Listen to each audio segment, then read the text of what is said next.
কি চলতে পারেন না রাস্তাঘাট? কি রে ভাই, ধাক্কা দিলি কি ডারে? শালা চোখ নেই সাথে, চলাফেরা করিস কি আম্মা চৌকি কপালেলি ঘুরিস নাকি? বাপরে শালার কানা অন্ধ, লাটেলি ঘুরতে আবার আমাকে ঝাড়ি দিচ্ছে। সরি ভাই, আমাকে একটু আগে দে তাহলে। শালার এত কানা দেখেছি, এরম কানা তো দেখিনি। ভাইরে তুই অনেক ভালো মানুষ রে, আমাকে তুই আগে দিচ্ছিস। যাই হোক, সাবধানে চলাফেরা করিস ভাই, পকেটে মোবাইল টোবাইল সাবধানে রাখিস। অনেক চোর চোটকা বাড়াইছে, অন্ধ সাইজে কিন্তু পকেট মারতেছে। আচ্ছা ভাই তাহলে যাও, দেখে শুনে যাও। আচ্ছা ভাই চলে এলাম। হ্যাঁ, বন্ধুকে একটা ফোন দেওয়া লাগে। ফোন কই আমার, ফোন গেল কোনে? এ ভাই দাঁড়া দাঁড়া দাঁড়া ভাই দাঁড়া।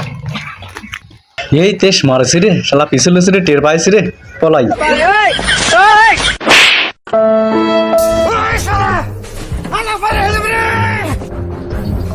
ভাই সরি ভাই, মোবাইল দাও। বিপদে আমি দরকার ছিল ভাই। কি করে